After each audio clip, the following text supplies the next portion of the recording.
But even though these patterns were recognized, the cause for them was not completely understood.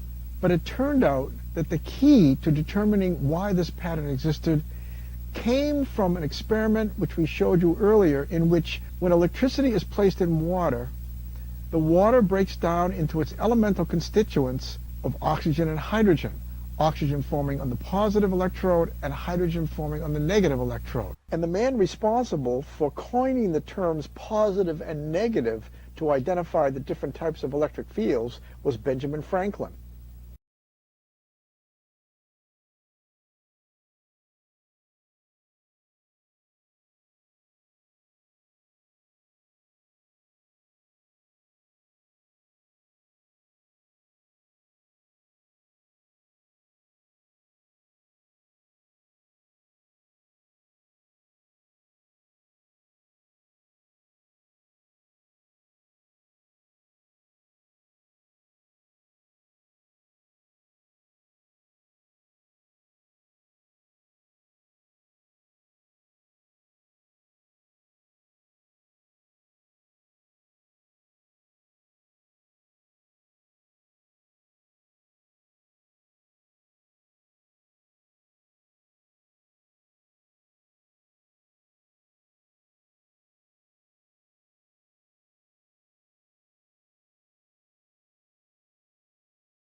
Franklin assumed that the glass rod was somehow absorbing this electric fluid from the cloth.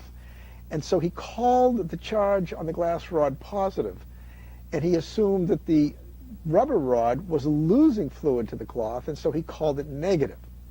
And the rule then became when two positive charges are put near each other, they repel. The same is true for two negatives. They repel. That is, like charges repel. Whereas if two opposite charged objects get near each other, they will attract. Now, because Franklin was such a prolific writer, his definition of positive and negative became the accepted norm. And that means we can now determine when something is charged whether it's negative or positive based on Benjamin Franklin's definition. And the entire scientific community took these definitions on, and they still exist today. So here's how Benjamin Franklin's definitions are used to determine the charge on any given object. It turns out that if you put a piece of Scotch tape on a shiny surface and rip it off like this, it takes on a charge. And we can determine that charge by using Benjamin Franklin's definition. We charge up a hard rubber rod, which makes it negative, as Benjamin Franklin defined, and look, the tape is attracted to the hard rubber rod. That makes the tape positive, since unlike charges attract. To confirm this, we charge up a glass rod and hold it up to the tape, and we find that the positive glass rod repels the tape. That means that for sure the tape is charged positively, since like charges repel.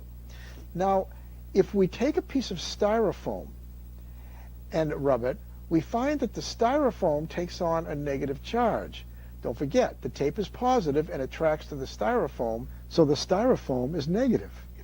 Now, if we take an aluminum pie plate and place it on top of the negative styrofoam and touch it, a spark can be heard, although it's not audible in the video. But interestingly, when the pie plate is put near the tape, we find that the pie plate turns positive after touching it on the negative styrofoam. You see it's positive here because the tape is repelled and the tape is positive. Now, although this demonstration, as well as the others, were poorly understood in the late 1700s by scientists, these demonstrations did nevertheless serve as a foundation for the building of a model, an accurate model, that explained the nature of the atom much more clearly, and also explained how and why atoms combine to form molecules. And one of the most important experiments done to show the connection between electricity and atoms was the experiment we showed you in an earlier video, in which we placed positive and negative electrodes in water and witnessed the separation of the molecule of water into its constituent atoms. Oxygen was attracted to the positive pole shown on the left here, and hydrogen was attracted to the negative pole.